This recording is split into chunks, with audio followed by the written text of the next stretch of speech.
All glories to Srila Prabhupada, the glory to Sri Guru, Sri Gauranga. So now we can begin by chanting, and as before, request everyone to mute their microphones so we don't get double feedback on the difference in the sound velocity.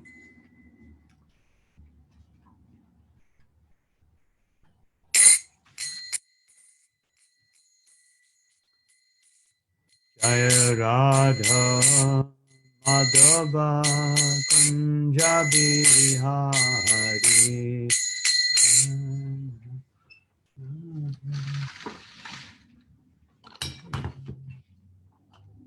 Jaya Radha Madhava Kunja Bihari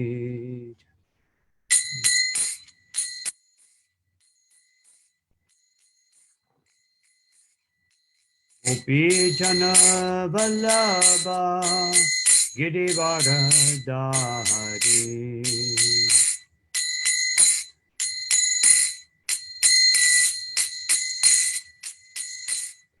Jaya Gopi Jana Vallabha Girivardhari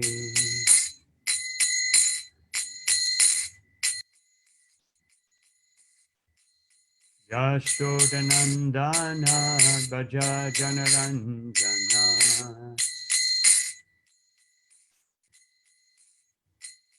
Yashodanandana Bhaja Janaranjana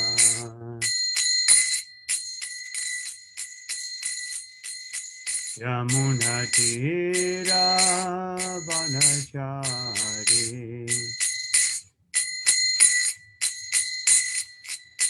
Yamunatira Vanachari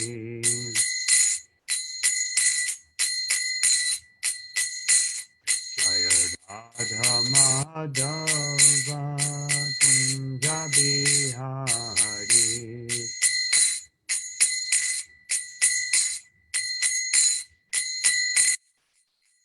Jaya Radha Madhava Kunja Bihari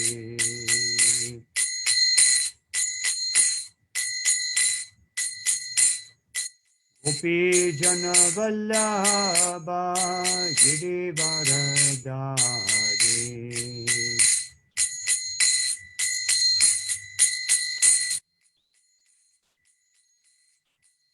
Gopi Jana Vallabha Girivardhari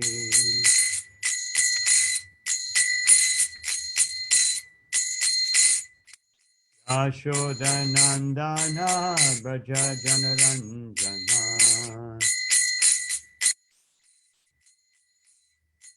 Yashodanandana Braja Janaranjana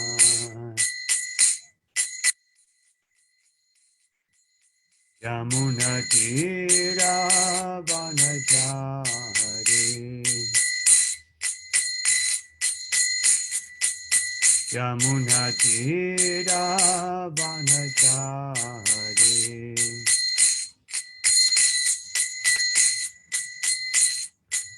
Jaya Radha Madhava Kunja Bihari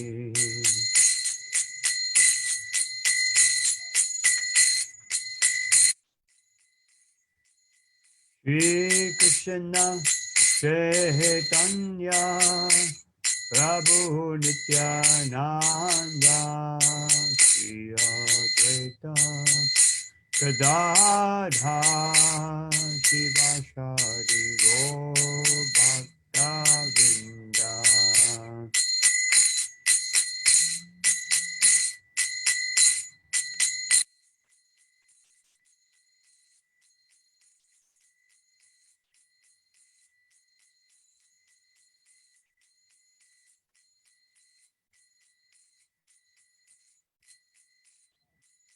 Hare Krishna Krishna Krishna Hare Hare, Hare Rama, Hare Rama, Rama Rama, Hare Hare.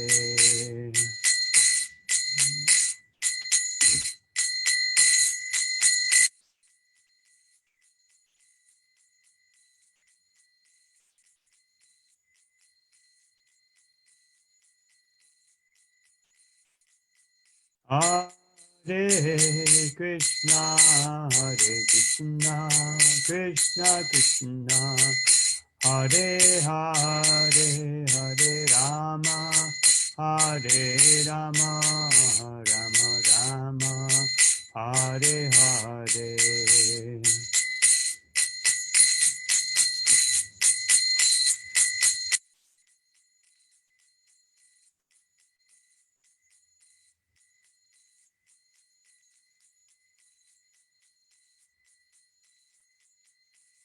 Hare Krishna, Hare Krishna, Krishna Krishna, Hare Hare, Hare Rama, Hare Rama, Rama Rama, Hare Hare.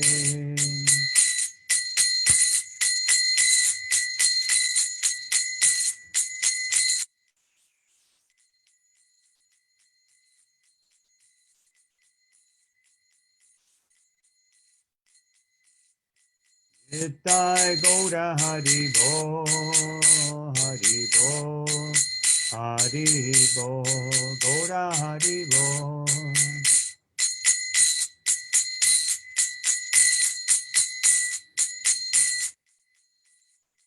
Jaya Jaya Prabhupada, Prabhupada, Prabhupada, Jaya Jaya Prabhupada.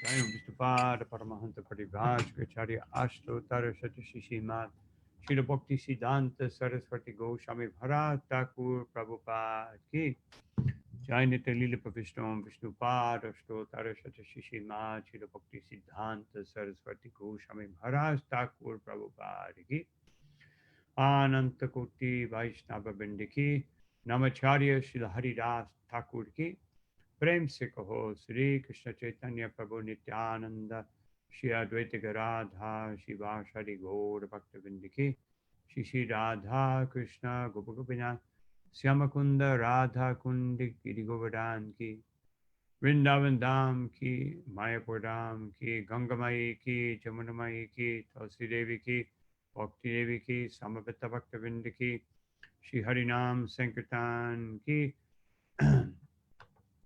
Nitai Gaur Premanandi.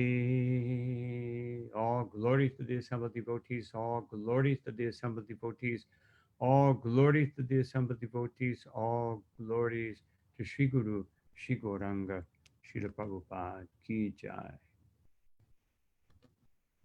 So I welcome everyone and thank you for giving me this opportunity to do some service. So today we'll be speaking about, 1 minute. Today we'll be speaking about a specific aspect of chanting the holy name, about the offenses that one commits in chanting the holy name and how to avoid them, and certain precautions that we need to take in our chanting. So let us begin by reading. I chose 2 verses because the first 2 verses, 6, 2, 9, and 10, they speak about basically what I'm talking about, and also verse 11. But I included verse 11 because Prabhupada's purport for both verses is contained, or otherwise for the first 9 and 10 and 11 is contained in the purport for verse number 11. So today we won't, let me see if we can repeat. We won't repeat I'll just read the verses today since there's many verses, 3 verses. Stena Surya Po Mita Drug Brahmaha Guru Kalpaga Sri Raja Pitri Gohanta Yecha Patakino Pare Sarvisham Apyagavatam Idam Eva Sunishkritam Nama Vyaharanam Vishnu Yatastad Vishaya Mati Naniskritaya Utadaya Brahmavadibis Tata Vishudyat Yagavan Vratadivi Yata Hare Nama Padaya Udahritais Tad Uttama Shloka Gunopalam Bhakam. Om Namo Bhagavate Vasudevaya. Om Namo Bhagavate Vasudevaya. Om Namo Bhagavate Vasudevaya. So I'll read first the translation of the verses 9 and 10, and then we'll read the translation and purport of text number 11.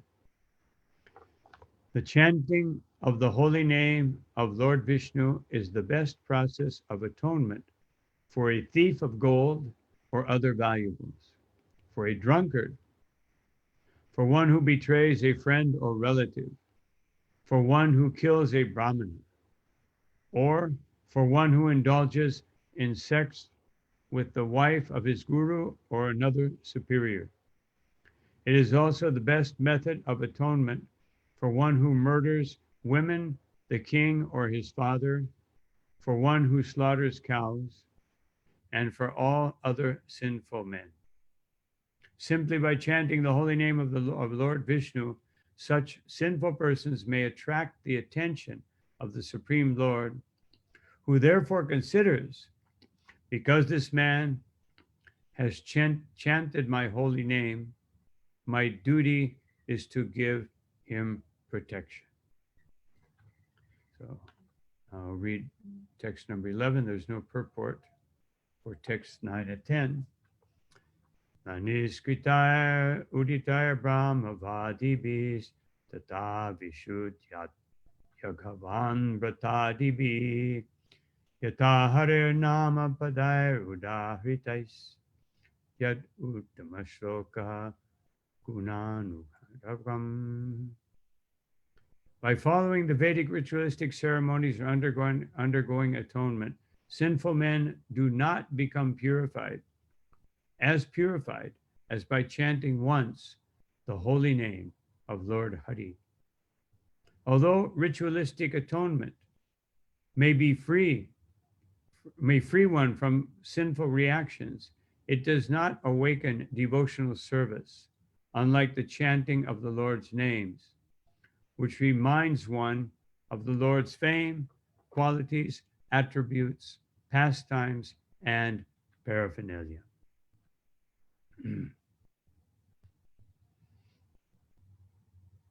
Purport by Srila Prabhupada.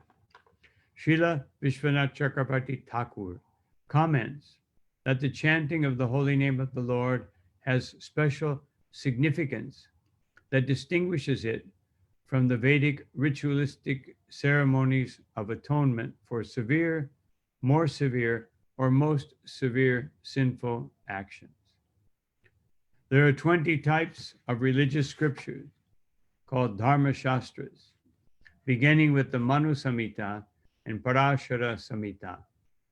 But herein it is stressed that although one may become free from the reactions of the most sinful activities by following the religious principles of these scriptures, this cannot promote a sinful man to the stage of loving service to the Lord.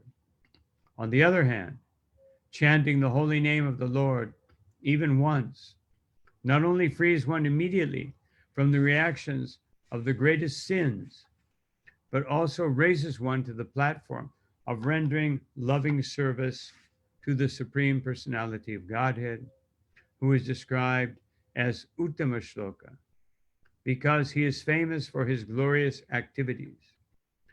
Thus one serves the Lord by remembering his form, his attributes, and his pastimes. Srila Vishwanath Chakravarti Thakur explains that this is possible simply by chanting the Lord's holy name because of the Lord's omnipotence. What cannot be achieved through the performance of Vedic rituals can be easily achieved through the chanting of the Lord's holy name. To chant the holy name and dance in ecstasy is so easy and sublime that one can achieve all benefits of spiritual life simply by following this process. Therefore, Sri Chaitanya Mahaprabhu declares, Param Vijayate Sri Krishna Sankirtanam. All glory to Sri Krishna Sankirtan. The Sankirtan movement we have started offers the best process for becoming purified of all sinful reactions and coming immediately to the platform of spiritual life. So this and many other verses in the Srimad Bhagavatam creates a wonderful platform for our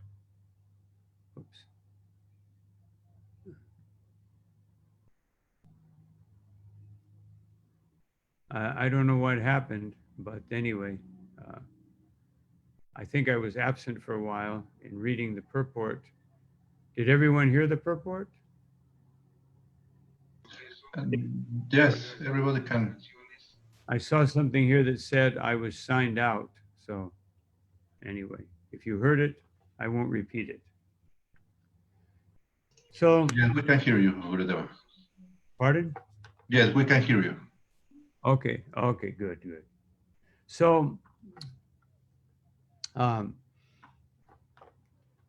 Jnana Timirandasya Ganam Jana Shalakaya Chakshurum Militam Yena Tasmai Sri Gurave Namaha Sri Chaitanya Mano Bhishtam Stapitam Yena Bhutale Swayam Rupakada Mahyam Darati Swaparantikam Namo Om Vishnu Padaya Krishna Prasthaya Bhutale Srimati Bhaktivedanta Swami Titi Namane Namaste Saraswati Deve Gauravani Pracharine Nirvishesha Shunyavadi Paschata Deshutarine Jaya Shri Krishna Chaitanya Prabhu Nityananda Shri Advaita Gadadhar Shivashari Gaura Bhaktavinda Hare Krishna Krishna Krishna Hare Hare Hare Rama Rama Rama Hare Hare Vanchakalpatrubhyascha Kripa Sindhubhyeva cha Patitanam Pavanebhyo Vaishnavebhyo Namo Namaha. So I chose these verses because so many devotees, including any one of us, and I include myself, sometimes we're chanting.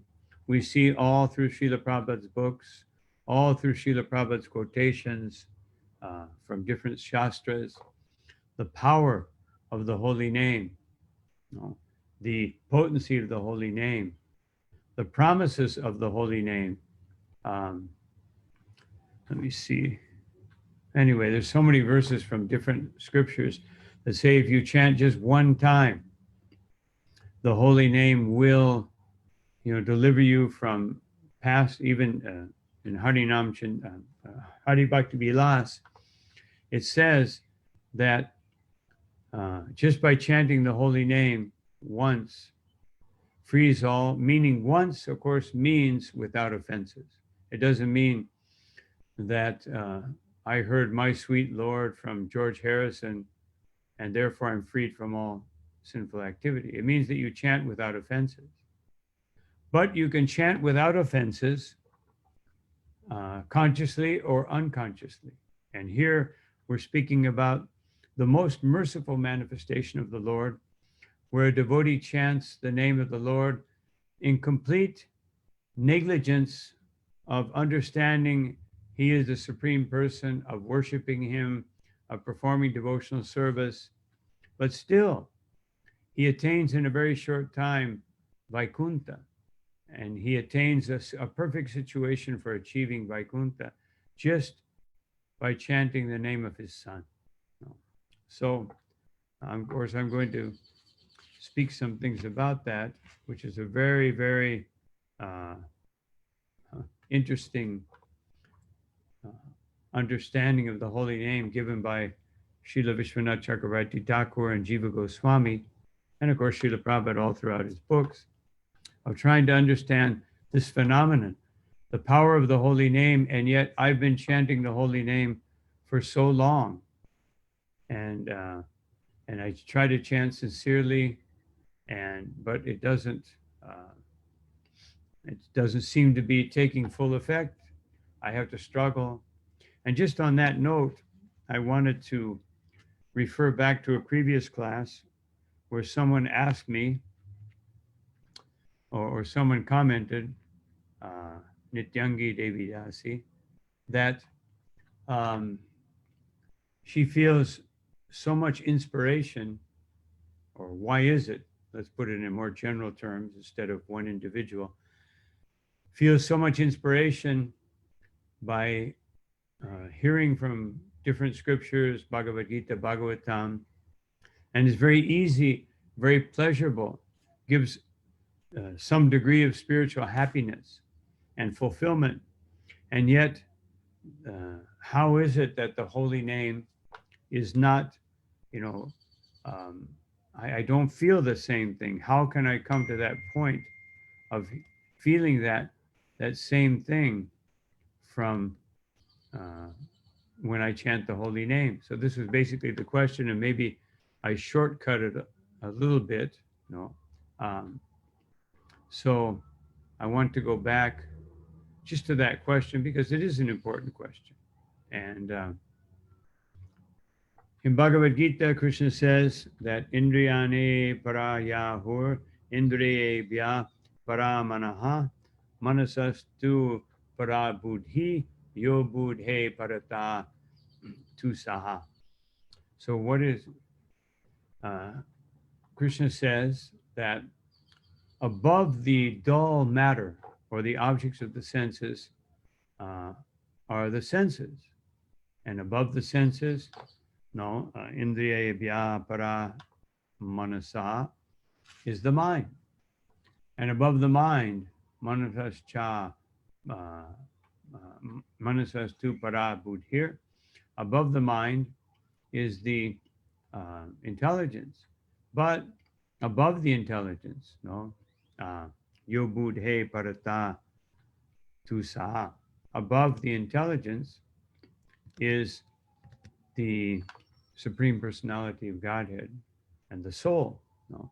So the point I was making the other day, and maybe I didn't extend myself enough, is that yes, we can feel the happiness of Krishna consciousness or fulfillment in Krishna consciousness even on the level of the senses. Even if my mind is not fully under control, even if my intellect is not very much developed, even if I haven't realized the platform of the soul, still, by using my senses in Krishna's service under the instructions of Sri Guru and Gauranga or the Vaishnavas, I can clean the floor, I can wash pots, I can go out on Harinam Sankirtan, I can do so many things externally. And when I learn to do those things mentally, otherwise when I have my mind sufficiently disciplined that what I think about, my thoughts are focused on Krishna, and or when my intellect is nourished by hearing the Bhagavatam and Bhagavad Gita,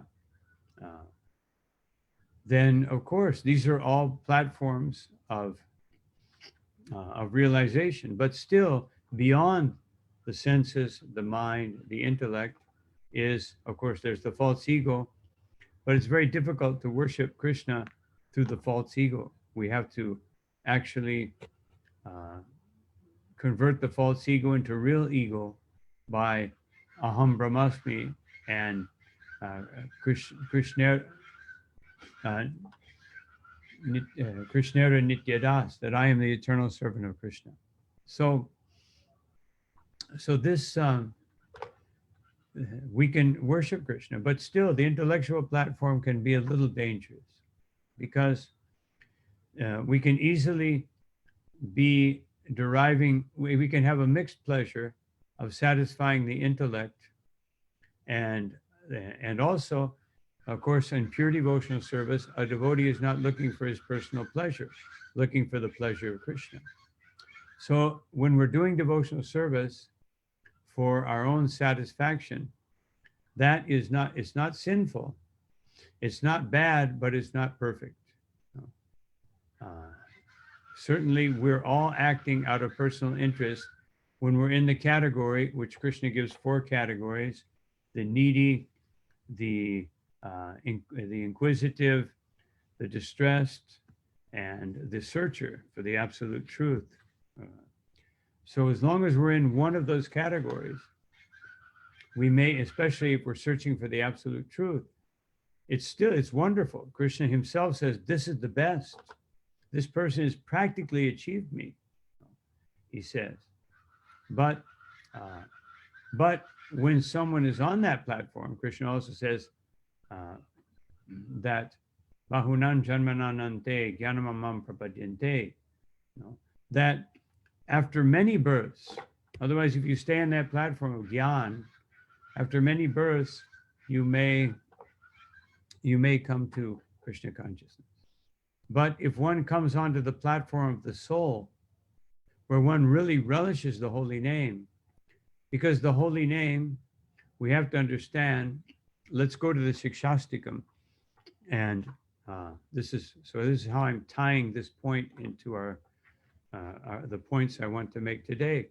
So when we go to Shikshastikam, then we find the Shikshastikam Srila Bhaktisiddhanta Saraswati Thakur has mentioned to us that there are 7 stages mentioned in the first verse of the Shikshastikam.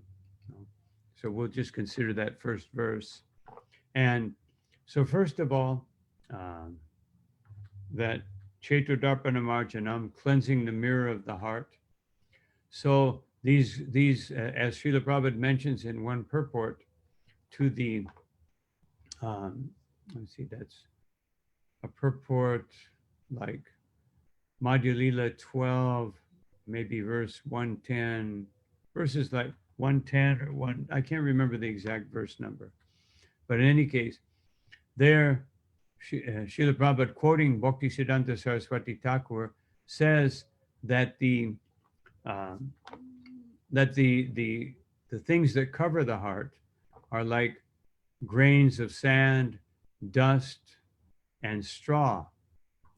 And so specifically the grains of sand and straw, these things are considered to be 2 things. One, misidentification with the self being the body and not the soul. And the other thing is an inordinate desire for economic development. Srila Prabhupada said that is the whirlwind, or what brings up all of these grains of sand, dust, and cover the heart is a desire to enjoy this material world and dedicating oneself to the means or economic development by which I can do so. So, of course, we can also enjoy this world on the intellectual platform, and we can enjoy this world on the mental platform. So these are different degrees of covering of the heart. So Queen Kunti says that Janmaishvara Shrita Shribir Edamana Manat Pumam, that there are 4 things: wealth, reputation, education or learning or knowledge, and beauty or personal attributes that are dangerous because they can increase the fever of material existence but they can also be used in Krishna's service, and they can make us advance very quickly. Just like if I have good reputation, and I use my reputation, just like Srila Prabhupada instructed George Harrison. George Harrison, at one point, he wanted to shave his head and join the ashram. And Prabhupada said, no, this is not good. You are a famous man. Therefore, use your fame for serving Krishna. It will be more effective than you coming and living in the ashram. Of course, Prabhupada knew he wouldn't last anyway. After being a famous beadle and glorified, and then come and live in the Brahmacharya ashram, it wouldn't have worked. And as far as wealth, Srila Prabhupada says again and again, if you use your wealth properly, then it becomes a great asset, and Krishna will not take it away from you, because it's not an obstacle, it is your platform of service. And knowledge, if one is very knowledgeable and uses his knowledge or her knowledge only for Krishna, then that knowledge becomes purified. And personal attributes, beauty, Prabhupada used to say to the lady Sankirtan devotees, by your attractive features, it will be easier for you to stop someone and convince them to take this book. So everything can be used in Krishna's service, but certain things can also, and especially the intellect, is very subtle. So if we try to enjoy Krishna consciousness through the intellect or in any way, it's not a problem, but it's not the highest platform. Our purpose should not be enjoying. Srila Prabhupada says that the yogis who meditate on Paramatma, that meditation is perfect, but generally they're looking for their own happiness. So it doesn't come up to the standard of pure bhakti. So that was my point, that yes, we can worship Krishna with the intellect, but we should try to come to the platform of the soul. When we're actually on the platform of the soul and we're serving Krishna from that platform, we have realized those things which on the intellectual platform are sometimes theoretical. Just like we all understand, we accept it intellectually that I'm not this body. But if we're not on the platform of the soul, we will not live our life as if I'm not the body. So the intellect, in that way, sometimes it theorizes. We can understand the theory in the Bhagavatam, but we can't always apply it. So this is what I was mentioning the other day, that yes, it's wonderful, but we want to use that intellectual stimulation to come to the platform of the soul, and that will make us completely happy in our Krishna consciousness. So you're going back to the Shastikam. The first thing is, even on the Namaparad platform, just like in the Padma Purana, it says Nama Parada Yuktanam. When one is joined together, Prayuktanam, or very inclined to commit offenses against the holy name, then Namam Yevat Yagam Harant Yagam. Then one should immediately destroy the effects of the offenses against the holy name by Avrishanti Paryuktani, by constantly and very concentratedly chanting the holy name. This concentration on the holy name, how does it come about? This was elaborately explained in one beautiful pastime of Chaitanya Mahaprabhu that manifested in 3 different phases, or over 3 years. When Satyaraj Khan, who is the descendant of Gunaraj Khan, who Sri Chaitanya Mahaprabhu glorified, his book Sri Krishna Vijay, which took the certain parts of the Bhagavatam and made it very, especially the 10th and the 11th canto, which are sometimes difficult to understand. He explained them for the benefit of common people, just like Srila Prabhupada has made such elaborate purports. Such elaborate purports have never been made before as Srila Prabhupada has made to the Bhagavatam. Otherwise, you see Vishwanath Chakravarti Thakur, 75% or more of the verses that he comments on is one word or a few words. Or Srila Prabhupada, basically 75% or 80% of the purports Srila Prabhupada comments on. So no one has done this before. But in any case, the Bhagavatam is explaining Krishna consciousness perfectly. So, but the Bhagavatam becomes a reality when one actually understands. So Satyaraj understands it when someone is explaining it properly. So Satyaraj Khan asked Chaitanya Mahaprabhu that how can I, a materialistic man and also a grihasta, how can we be saved? And Chaitanya Mahaprabhu said, Krishna Seva Vaishnava Sevana Nirantar Kori Krishna Nam Sankirtan. He said that you serve the Supreme Lord, you serve the Vaishnavas, and you chant incessantly the holy name of the Lord. No. And then Satyaraj Khan said, he knows who Krishna is, but he said Vaishnava Seva. Who is a Vaishnava? No. And Sri Chaitanya Mahaprabhu said, I have to read this, I haven't memorized this verse. Janra Mukhe Shune Ek Bhar Krishna Nam Se Puja Shashta Sabar. That whoever chants the holy name just once is the topmost human being. But by just once, again, we must understand that means chanting without offense. In the case of Ajamil, he chanted without offense, but he chanted unconsciously. Just like there's one very beautiful verse about the holy name, which I've quoted several times. Madhuram, Madhuram, Madhuranam itam, Mangalam, Mangalanam, Sakala Nigama, Bali Satpalam, Chit Swarupam. Sakridapi, Sakridapi Parigitam, Sakridapi Parigitam, Shodhaya Helaya Va. It says that the holy name is the sweetest of all sweet things. It is the most auspicious of all auspicious things. It is the highest fruit of the divine creeper of devotional service.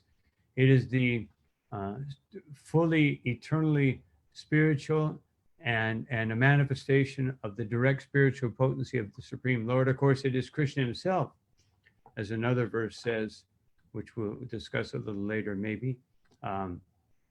And whether if you chant it once with great faith or with neglect, it will bring about crossing the ocean of birth and death. So how can it be that one can chant the holy name neglectfully? Neglectfully, or helaya, means without full concentration. But it is said in the Bhagavatam that Ajamil's concentration was full. He was totally concentrating on his son, but he was not in any way committing an offense to the holy name, because he wasn't considering that name to be equal to the demigods. He wasn't offending the devotees, no, because he didn't have a Vaishnava spiritual master, even though he had studied the Vedas as a very pure Brahmin in his youth. No. So he wasn't disobeying his guru because his guru taught him different things, and he wasn't a pure Vaishnava guru. He wasn't blaspheming the Vedic literature. So all of these things, he wasn't doing any of the offenses, but he chanted with negligence. But because it was offenseless chanting, then Vishwanath Chakravarti Thakur says something very interesting. It wasn't the last time he chanted that freed him. It was the first time he chanted the name of Narayan, or his son. At that point, he was freed from all past, present, and future sinful activities. And every time he chanted that name afterwards, offenselessly, it simply was producing bhakti, the effects of bhakti within his heart. And when he chanted at the time of death, again offenselessly, then at that point in time, he was completely relieved from all sinful activities. You know, and it just he had to perform devotional service favorably in order to go back home, back to Godhead, which is why he was sent to Hardwar, but under perfect conditions for spiritual advancement and coming to the platform of pure bhakti. So, so Satyaraj Khan, he made this inquiry, and then, so the Lord, first of all, he said that a Vaishnava is someone who chants one time, meaning one time offensively the holy name. He is considered to be the topmost, meaning the neophyte platform, that a neophyte really becomes qualified as a Vaishnava when they chant one time without offenses. Then the next year, when the devotees came to see Chaitanya Mahaprabhu at Rath Yatra, again, the residents of Kulinagram, or represented by Satyaraj Khan, asked him, no, what, they asked him again, who is a Vaishnava? No? Or how can we achieve the performance, the perfection of the holy name? And he said, do two things, Vaishnava Seva and Nam Sankirtan. First he said, serve Krishna, serve the Vaishnavas. Now he's saying Vaishnava Seva and Nama Sankirtan. If you do these two, Pabe Shri Krishna Charan, you will achieve the lotus feet of Krishna. And then the question came, but who is the best of all Vaishnavas? And Lord Chaitanya Mahaprabhu said, Krishna Nam Nirantar Jahan Vandane Se Vaishnava Shrestha Bhajatang Hara Charane. He said, a person who is always chanting the holy name of the Lord is to be considered first class, and your duty is to serve his lotus feet. So in that time, Lord Chaitanya Mahaprabhu was describing a Madhyamadikari, always chanting the holy name, and always engaged in the topmost platform of devotion, Madhyamadikari. So what is an Uttamadikari? The next time they asked the Lord, who is the Uttamadikari? And the Lord says, Janghara Darshane Mukhe Aishe Krishna Nam. No. He is Vaishnava Pradhan. He is the greatest Vaishnava. The first class Vaishnava is that person who whose very presence makes others chant the holy name of Krishna. Just by seeing the first class Vaishnava, just by seeing, or just in the case of Srila Prabhupada, people would see him and they would become totally immersed in the whole, they would want to chant Hare Krishna. Just by seeing Srila Prabhupada, or just by hearing from him a little bit, they would want to, because seeing in Kali Yuga, you see through hearing. We have to see through hearing. So this is how we understand. Now it's interesting that Bhaktivinoda Thakur says that the neophyte devotee, although they may understand Krishna and they may be worshiping the deity, their level of realization comes to the level of Brahman. Otherwise, they're worshiping Krishna, they're seeing Krishna, but their understanding hasn't really surpassed the level of Brahman or Brahman realization, and therefore they can easily be deviated from devotional service. The second class devotee, because he's always chanting the holy name, meaning he chants a fixed number of names every day, and the rest of his time is engaged in devotional service, and especially preaching the glories of the holy name, that person's realization is on the level of Paramatma. Otherwise, they understand that I have to take guidance from the Lord in the heart, and the Lord externally manifested in the form of Sri Guru and the Vaishnava. But the first class devotee, he's actually realizing the Lord on the platform of Goloka Vrindavan, or on the platform of Vaikuntha, also for the Vaikuntha devotees. Otherwise, they see the Lord as the supreme person. They don't see the Lord Their realization is on the level of Lakshmi Narayan or Radha and Krishna. So this is just something I wanted to mention to show how even once we enter into devotional service, we have to progress, because on the neophyte platform, we can so easily be deviated. If something goes wrong, many neophyte devotees, something goes wrong in their life, they think Krishna is not protecting him. And in relation to these verses, Vishwanath Chakravarti Thakur says that Krishna's protection, we can compare it to the protection of a wealthy Vaishya or a Kshatriya. That when a wealthy Vaishnava or Kshatriya, they give protection to someone according to their surrender, otherwise to how much they agree to obey them. But it doesn't mean that they cannot give protection. It means that they will give protection, as Krishna says, Yayatamam prapadyante tam stataiva bhajamyaham, that Krishna will give protection in the proportion of our surrender. Lord Ramachandra says, if someone surrenders to me only once, sincerely, it is my duty to give them protection. So Krishna will give us protection, but if we're committing offenses and if we're doing so many things that are not proper for devotional service, that protection will come in the form of difficulty. But if we're actually surrendered,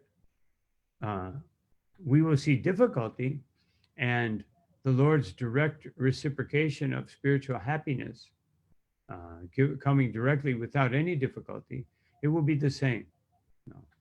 So this is just that whole thing, trying to relate it to this verse, is explaining why we don't want to take pleasure. We don't want our motive of serving Krishna or hearing the Bhagavatam or chanting the holy name to be our own pleasure.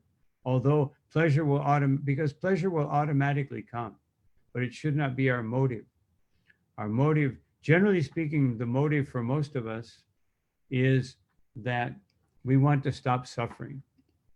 So when we don't stop suffering, which is an impossibility in this material world, because the material body will always be subject to suffering, and the mind will always be subject to suffering. Even Srila Prabhupada experienced difficulties, when people would disturb his translation or something. The mind will always give us some difficulty. The intellect will always give us some difficulty of trying to boost our false ego. So only actually when we arrive at the platform of pure chanting can we really consider ourselves to be safe, and because the holy name is constantly with us. We can't always feel the satisfaction of the intellect, and it's even more difficult to feel the satisfaction of the mind or the senses on the spiritual platform. But we can experience the pleasure of the holy name. Because why? In the second part of the first verse of the Bhava Mahadvagni Nirvapanam of Shikshastikam, it says, extinguishing the fire of material existence. So that fire of material existence is also explained in the Guruvastikam, that when the spiritual master is compared to a rain cloud, and that rain that comes from the spiritual master, the downpour, is in the form of the holy name. And the instructions that we get are basically to incline us to chant the holy name. If there's any instruction that we find, the strongest thread throughout Srila Prabhupada's books is chanting the holy name, which he puts above everything else. And we should not be satisfied until we feel that the holy name is above everything else. In that regard, Srila Vishwanath Chakravarti Thakur, in relation to the verses that we read, he says that when the holy name becomes secondary, otherwise, when it becomes a subsidiary of karma or jnana, meaning that I chant the holy name, but my main interest is achieving some benefits from karma yoga or jnana yoga. then the holy name becomes subsidiary. And then Bhakti Devi, this is an offense against Bhakti Devi, but she's so compassionate that even if we make the holy name secondary, then she gives us success in our karma or success in our gyan so that we can come to the platform of worshiping her properly. But if it becomes so secondary, no, or even we try to equate gyan and karma and bhakti, then we will never get the fruit of loving devotion to the Supreme Lord, but we may eliminate our karma, we may eliminate because the holy name has that power. And therefore the Bhagavatam says, akama sarvakama va moksha kamudadati tivrena bhakti yogena. That whether one is in the akama platform of not having any material desires other than pleasing the Lord, or one is sarvakama, full of all kinds of desires, or one desires liberation or freedom from birth and death, then tivrena bhakti yogena, we should worship Krishna very seriously, especially through the chanting of the holy name. And then, because that is the solution for everything, it will destroy our sinful activities. Sinful activities through atonement, because this whole section of the Bhagavatam is based on Parikshit Maharaja's rejection of atonement, saying that it's just like the bathing of an elephant. No, we've all heard that example. So he says, what is the use of atonement? And Shukadeva Goswami was actually testing him. He tests Parikshit Maharaja's determination at different times.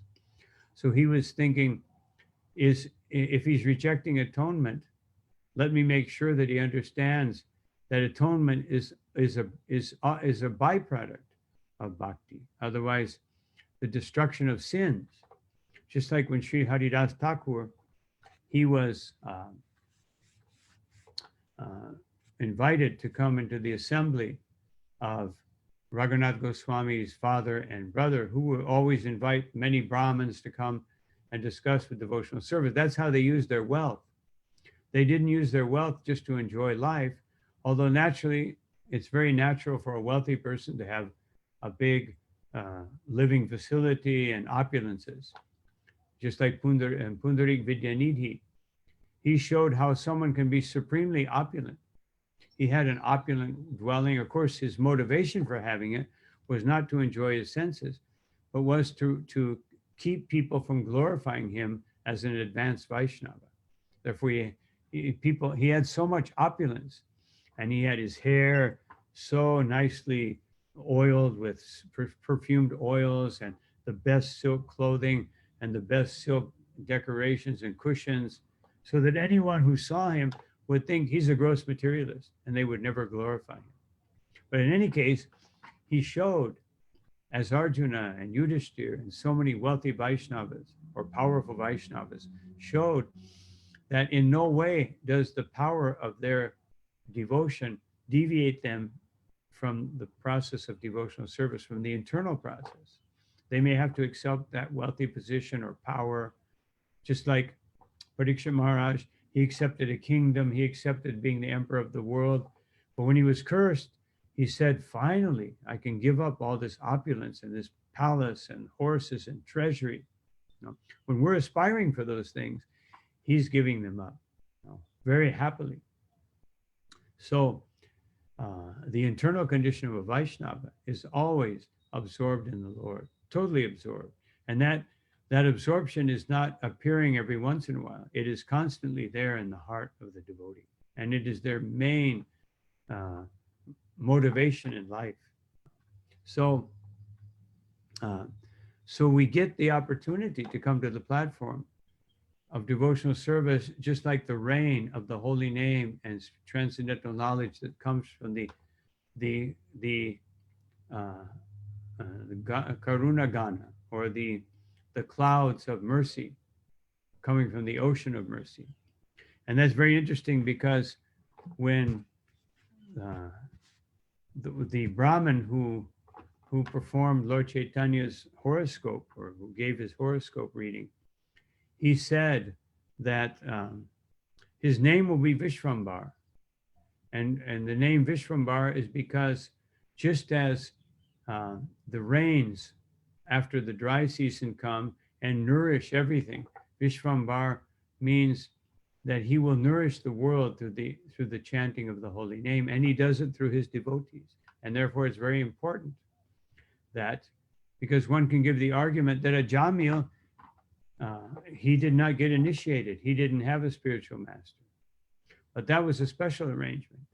Just like the Lord, Krishna became Arjuna's spiritual master. So the holy name became the spiritual master of a Jamil to show the power of the holy name.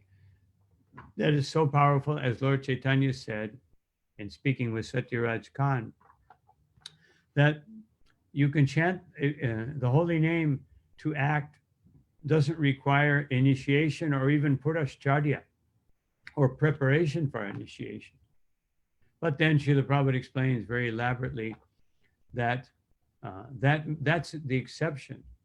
But the rule is that everyone must take spiritual initiation, because only by the mercy of the Vaishnavas can one receive the holy name properly.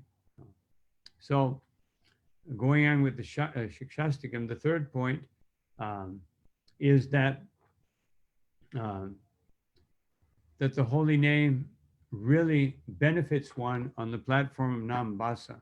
That's when Shreya Kaidava Chandrika Vitaranam. That's when the moon rays of the holy name and Nama Basa penetrate the heart, and then we can feel the effects of the holy name. On the platform of Nama Parad, it's very difficult to feel the effects of the holy name, which is why we will be more inclined to intellectually enjoy the understanding the holy name is beneficial, but when we chant it, then the theory of its power does not translate into a reality. The theory of its power remains theoretical, but we understand that I must have this holy name, I must have this benefit, and we do get some benefit. But if we're still on the platform of Namaparad, the benefit is very minimal, because the offenses, especially the seventh offense and the offense of interpreting the holy name, can prevent us from getting the actual effects. But we understand the benefit of chanting, but it remains on the intellectual platform. Then the fourth point, that we that Vidyavadu Jivanam, the holy name, is like a wife. Otherwise, a wife, of course, nowadays this may not be true due to our present Kali Yuga situation. But previously, a wife was very faithfully following her husband. Of course, that requires that the husband be qualified. So the wife, just as the wife follows the husband, when one becomes totally dedicated to the holy name, as a good husband is only thinking about serving his wife and his family, then, of course, serving Krishna and engaging them in that service, then the holy name becomes very, very dear to that person. And that person becomes very dear to the holy name.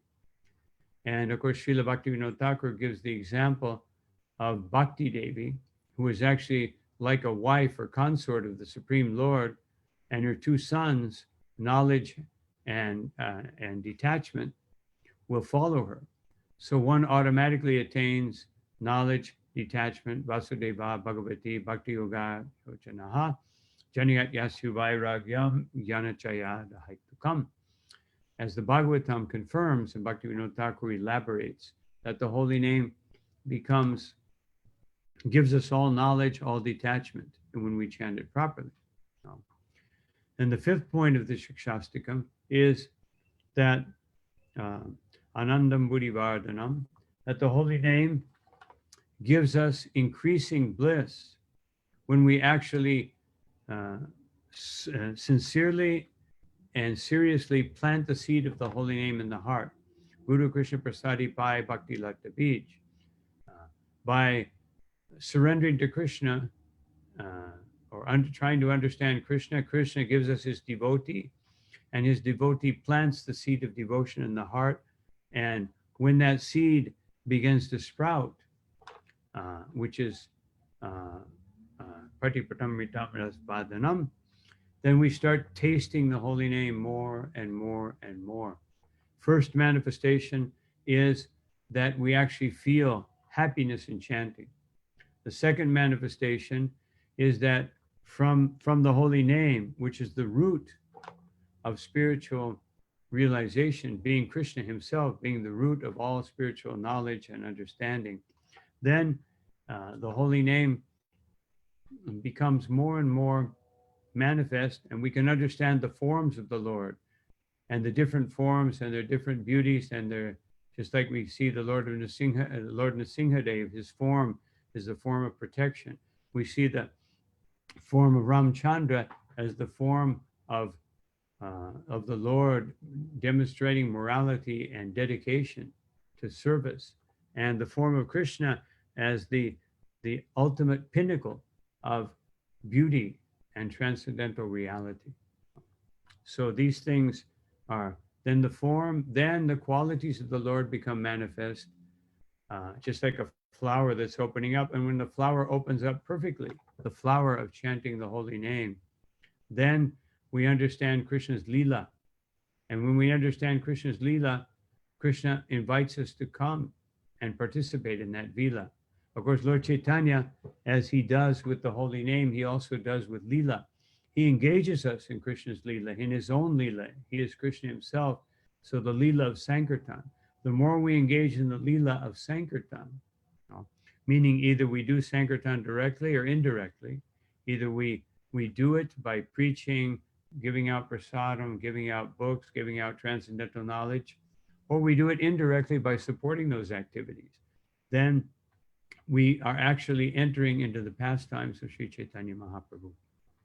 Sri Chaitanya Mahaprabhu, as Srila Prabhupada explained, saved the whole universe over time, meaning that he's giving that duty of saving the universe to all of us, to give us the opportunity to participate in his pastime. So,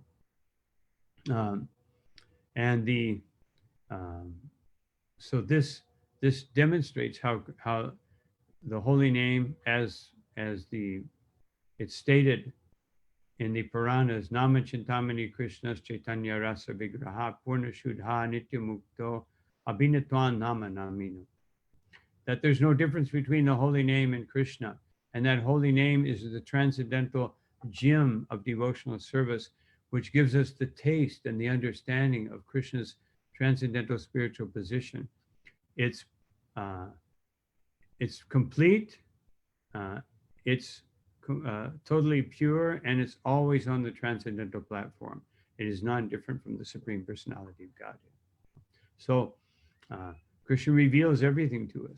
And when Krishna reveals everything to us, then sarvatma snapanam, we become fully bathed, just like when you take a shower or a bath, your whole being is being purified. So sarvatma snapanam means that our whole being has become purified because param vijayate Shri Krishna Sankirtanam, because the holy name has totally conquered our hearts.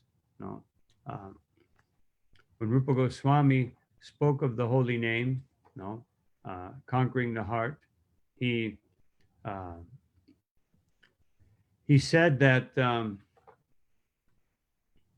Tunde Tandavali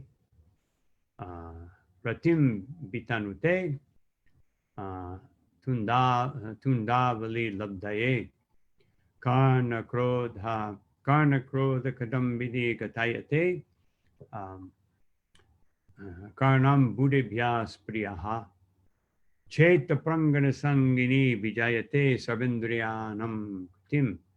That when the holy name, when we chant it properly, then the holy name, we would like to have more tongues. And the nectar coming from the holy name is so sweet that we would require 10 million ears as a minimum to be able to capture that sweetness. And it enters into the courtyard of our heart and destroys all the effects of the senses, the mind, and the intellect. You know? So no jane janita kiad biramritaye Krishna varnadvai. Who can understand how much nectar there is in the two syllables Krishna? This is the power of the holy name.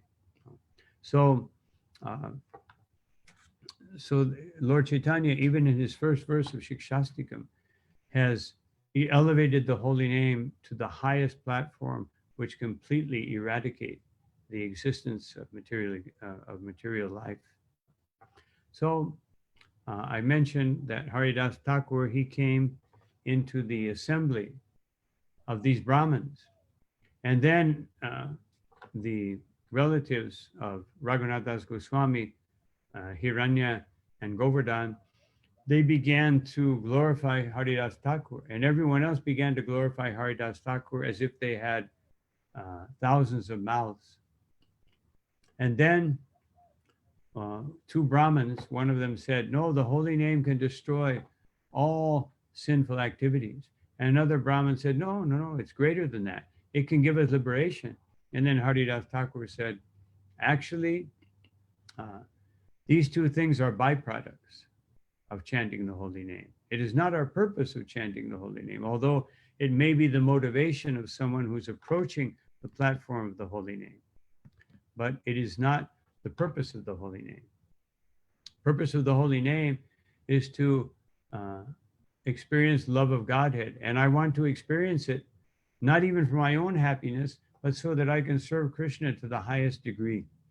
Only on that platform of pure devotional service can I do so. Only when I'm full of love of God can I please Krishna to the greatest degree. No? So Haridas Thakur began to elaborate that liberation comes just like the sun rising on the horizon.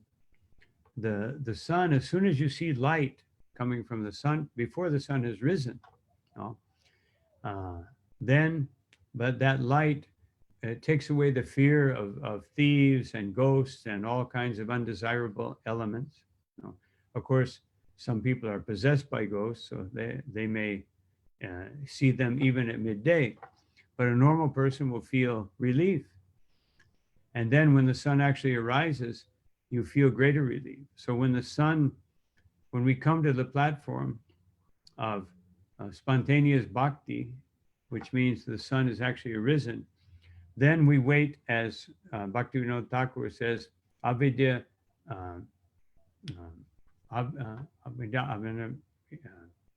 what is that verse? Avidya timara tapana rupe hridgagane vidaje. That all ignorance and darkness are destroyed when the holy name comes to fully risen in the sky right above our heads. There's no darkness, there's no shadow, there's nothing, there's only the pure holy name. So the holy name in that way completely frees us from all everything undesirable. So in this verse, specifically, it's stating that it says that not the power is so powerful, it can take away the effects of a thief, a drunkard, one who betrays friends or relatives, who kills Brahmins, or who indulges in sex with the wife of superiors or the guru. It is also best way to atone for murdering women, kings, fathers, slaughtering cows, and other sinful people.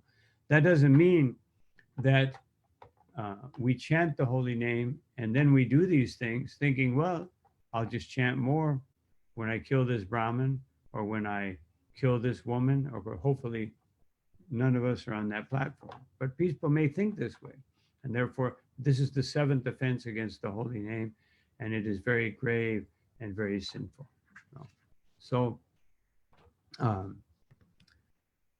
therefore,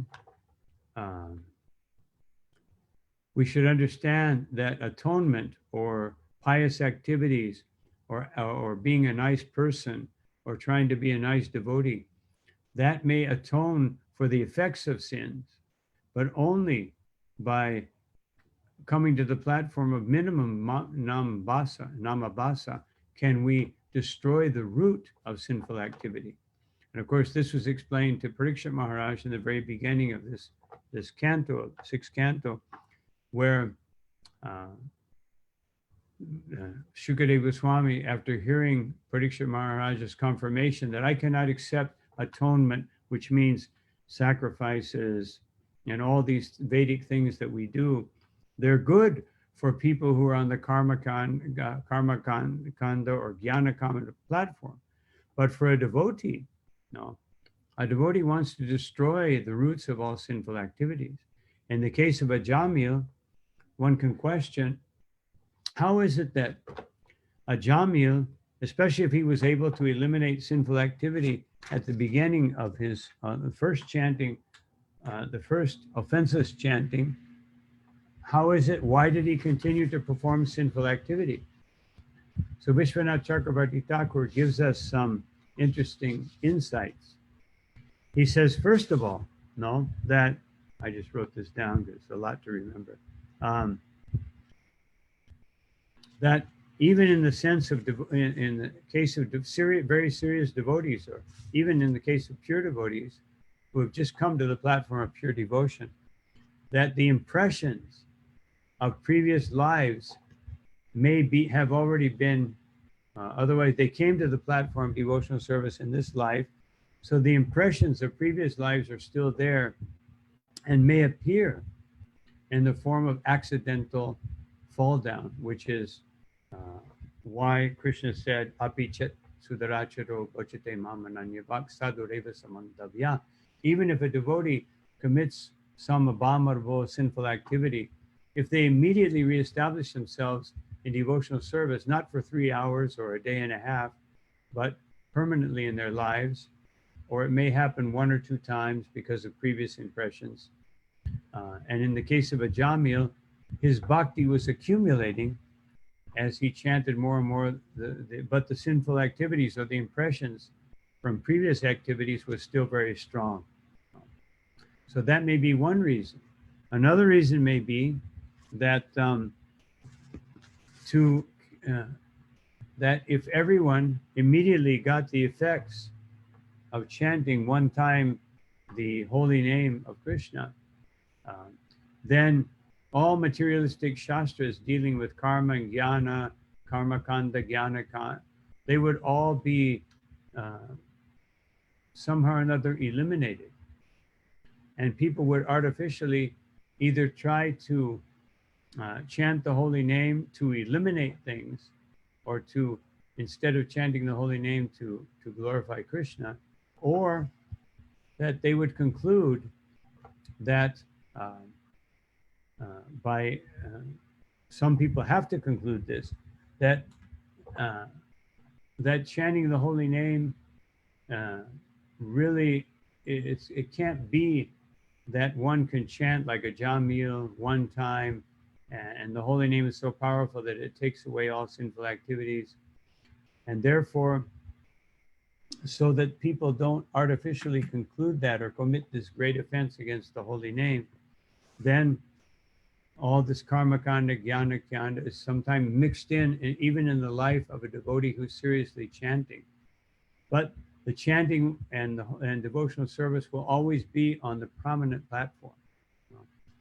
And he says, another point, that sometimes the holy name in the life of a devotee, even though that devotee has already chanted once the holy name, or even more than once, purely without offenses, then the effects may not be there immediately, because Krishna wants that people who want to desire to enjoy this material world, that they have the justification to do so. So their justification is that they see that even in the life of a devotee, sometimes there is inconsistencies, or sometimes they may be involved in some sinful activities, even though they're already actually, like a Jamil, already accumulating the effects of bhakti. it's not being shown. Just a second, I have to plug in my computer. 1 second. Uh, so that is another reason. Otherwise, we shouldn't think that the whole point that Vishwanath Chakravarti Thakur is making in relation to these verses, in relation to a Jamil, we shouldn't try to put our own restrictions or our own interpret our own understandings of the holy name according to my desire to stop my suffering, according to my condition in the material world. We should accept the glories of the holy name from the platform of pure devotees. And we should look at the lives of those pure devotees and understand this is the effect, this is the reality, this is what will happen when one chants the holy name of Krishna. So,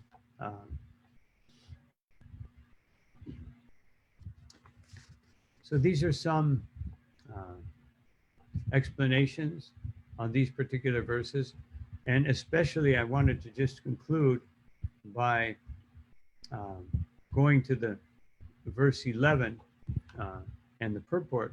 Srila Prabhupada makes the point that it is distinguished from, the holy name is distinguished from everything else.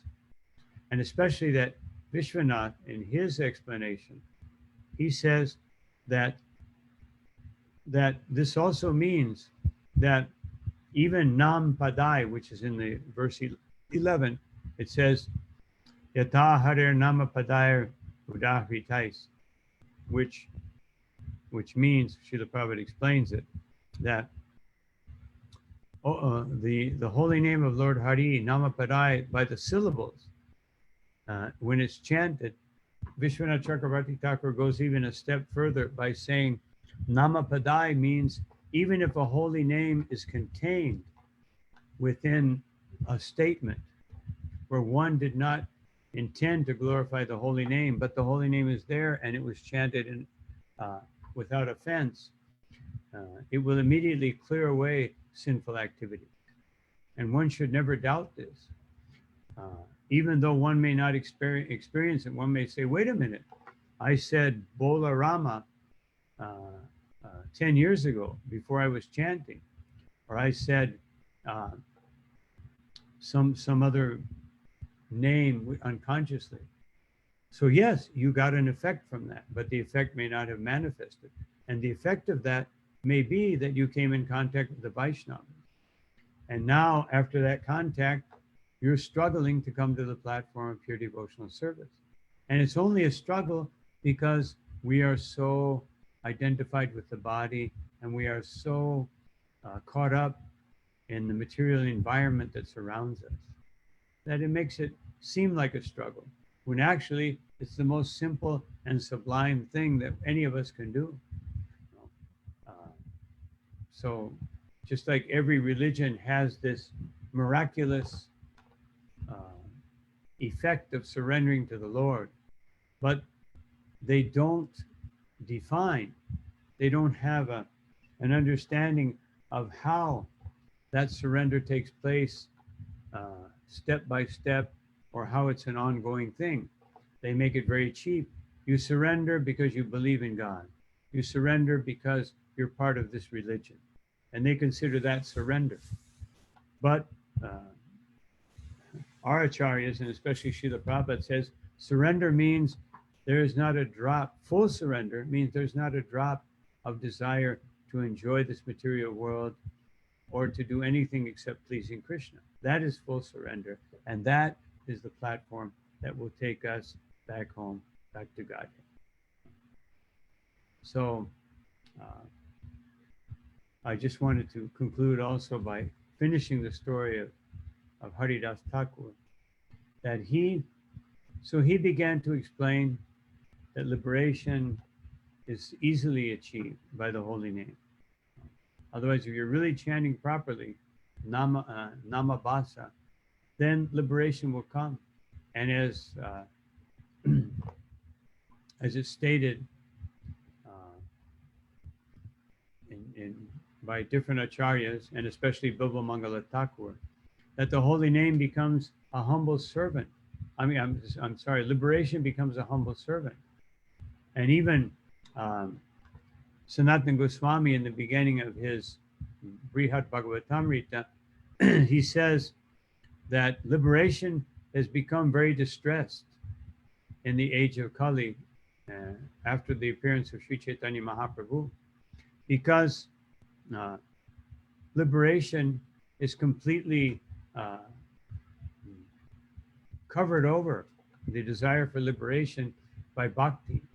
And therefore, she becomes a servant of bhakti in order that she can perform her function. Because without Bhakti Devi, uh, that Mukti Devi cannot perform her service properly. She can only give people partial liberation. But to give them full liberation, she has become a servant of Bhakti Devi. So these are interesting points. So I'm going to stop here. There are many other things I thought about saying and everything, but I don't want to extend myself too much. So we maybe can do that on another class speaking about the holy name. I'd like to make many points because it is our main activity and our main practice. But I just wanted to explain this in terms of a jamil, that, just one second. Because a jamil is giving us an example of the potency and the power of the holy name, and how the mercy of the holy name can appear very quickly. It just depends on our level of desire, and that level of desire is the real manifestation of our free will. Otherwise, free will is not an easy thing, and nor do we have much of it. But at every point, we have the possibility of choosing the path of devotion or the path of bondage, which Krishna also mentions in the 3rd chapter of Bhagavad Gita. So I'll stop here and see if there's any questions. Here's a question. There's some questions that appeared here. How can we live Krishna consciousness intensely without going through trouble? As you said, 2 spiritual brothers were sick, or 2 disciples of mine that I know of were sick by the COVID-19 virus. You cannot practice Krishna consciousness intensely without experiencing trouble. On the contrary, the more pure is your Krishna consciousness, the more Krishna will use you as an example so that others can understand that suffering becomes insignificant. When one is actually experiencing the bliss of Krishna consciousness. So sometimes devotees think, well, better I don't want to become a pure devotee because I don't want to suffer. Better I just remain like, between neophyte and a little bit of madhyam, and therefore I'll minimize my suffering. But the point is, to become Krishna's servant, we have to be willing. We're already willing, involuntarily, we're willing to accept suffering because it's going to come. Everybody knows that. So we try to make a great effort to minimize that suffering by material formulas. And therefore we become distracted. The best way to even minimize suffering is to become pure, because then the suffering which comes from our past activities, past impressions, or our karma will be diminished. And the suffering that Krishna gives us, he will only give it to us in proportion to our purity and our ability to accept it voluntarily and happily. Just like Krishnadas Kaviraj gives the example of Srimati Radharani, how she's willingly accepting the greatest suffering for her. The greatest suffering for her is that somebody else, some other gopi, is with Krishna. Or the greatest suffering of all the gopis is when Krishna goes out in the morning with the cowherd boys. But they accept that. And Radharani accepts it to the highest degree by saying, even if it makes me extremely unhappy that Krishna wants to be with another gopi, but if that gives him happiness, which is my unhappiness, then my unhappiness becomes my happiness. But most of us are not on that platform, and therefore we try to learn through our suffering how to suffer less. So, can I repeat what should be our motivation for chanting? The motivation for chanting should be pleasing Krishna. We may have other motivations, and they're not bad, they're not sinful, unless they are offensive against the holy name. Like if we want the holy name to bring us benefits from the demigods, then that is offensive. But if we want the holy name, we chant the holy name because we don't want to suffer, that's not a very elevated platform, but it's not an offensive platform. But the real motivation and the should be try to please Krishna. Just like anything we do in relation, like if one has a child or a mother or father, whatever we do to someone who we love very much, we simply try to please them. We, of course, a very young child, because they're not mature. They want their parents to please them, but the parents, and even sometimes the parents, have desire that the child be in a certain way. So that's mixing. We're mixing our love with our false ego. But when a child is in danger, or a loved one is in danger, or we really love someone, we simply want to please them. So if we really love Krishna, we'll want to please him. Okay.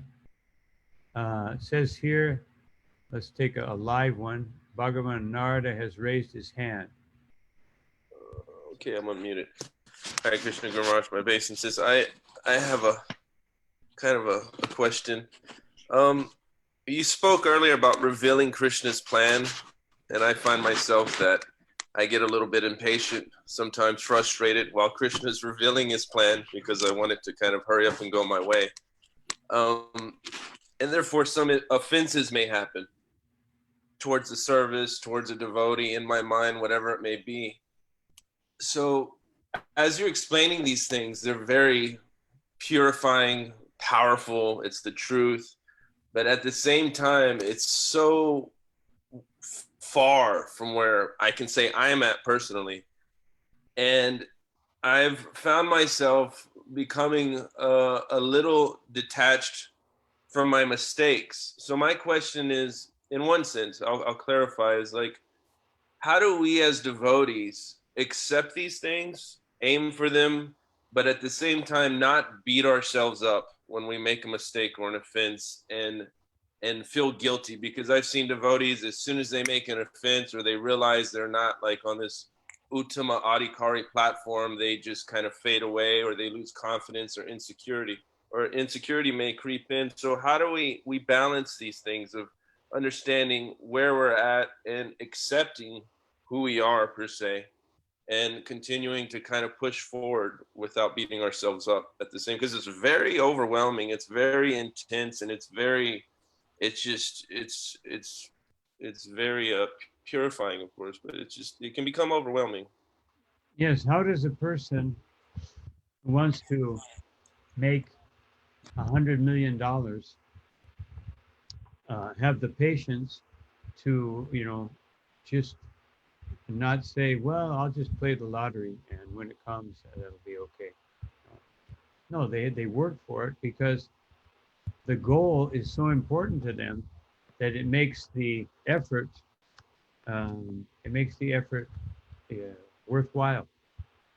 So how do we do that? We become more attached to Krishna.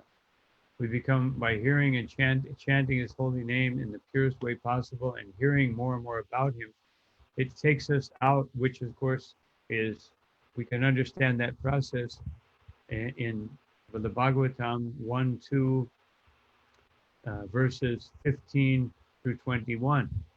The progression.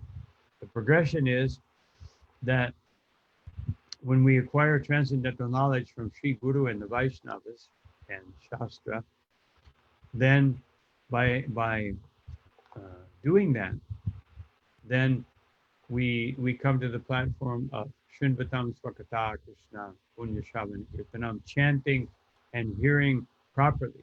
When we chant and hear properly, then Tadara Rajtamo Sada, then the modes of passion which causes us to be impatient, and the mode of ignorance which causes us to give up, gradually disappear, and the mode of goodness becomes manifest in the heart. When the mode of goodness is manifest in the heart, we increase our tolerance and our ability and our patience. These are qualities that come from goodness, the humility, tolerance, and patience. And understanding the greatness of Krishna and the power of the holy name, we patiently await, as the Bhagavatam also says, Tatenu kampam sasamikshamana. We patiently wait Krishna's mercy to manifest, knowing that Krishna is giving it to us in the proper way. Just like a young child, a very young child, when the parents don't give it what it wants, what does he do? Throws a tantrum. But a more mature young person will understand that I used to throw tantrums when I didn't get what I want, but now I see that my parents were always trying to give me the best, the most wonderful thing, the best thing. So therefore, I patiently accept their efforts. So this is just to give a gross example. When we're young, immature children, we throw tantrums.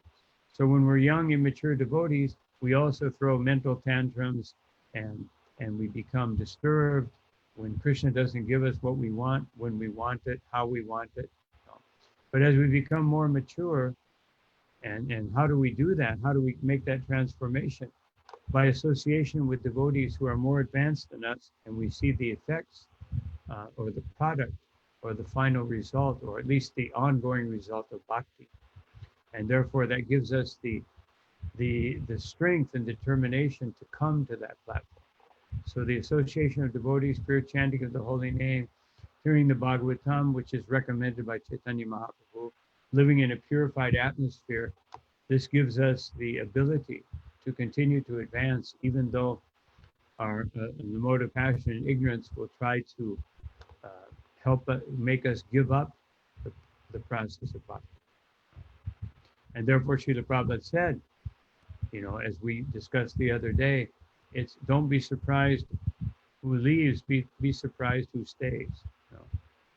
Because this is the highest, purest, most wonderful thing. And we're used to getting everything by, working hard, paying money, and some material formula which is mechanical. And almost, unless your karma is really bad, you can achieve it to some degree simply by efforts and mechanical arrangements in the material world. So we're used to that, and we want to apply that same principle to the process of bhakti. That if I just do this mechanically or systematically without developing love for Krishna, I will get the result.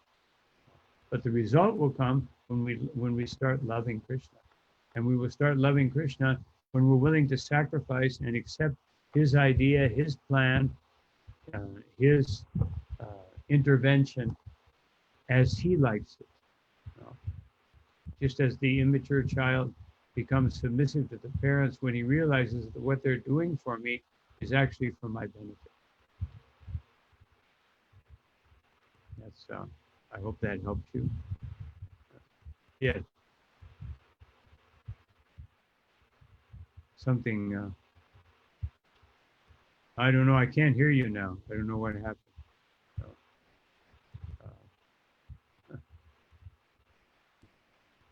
Okay, I was trying to get unmuted.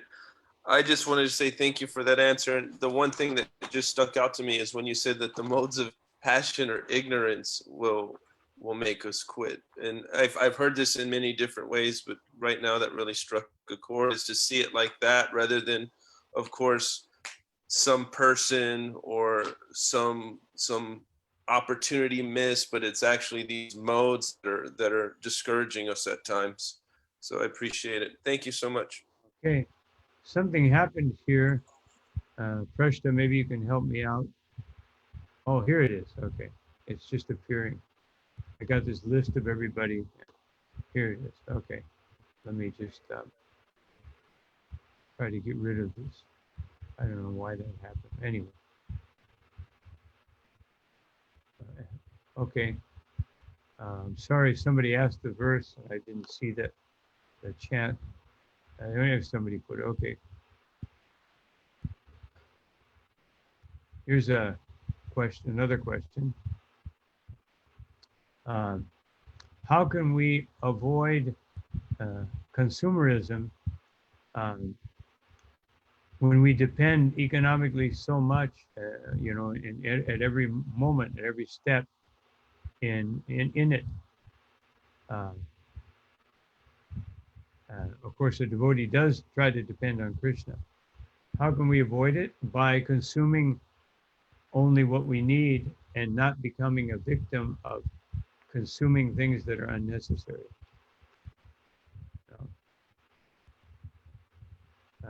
Here's another question.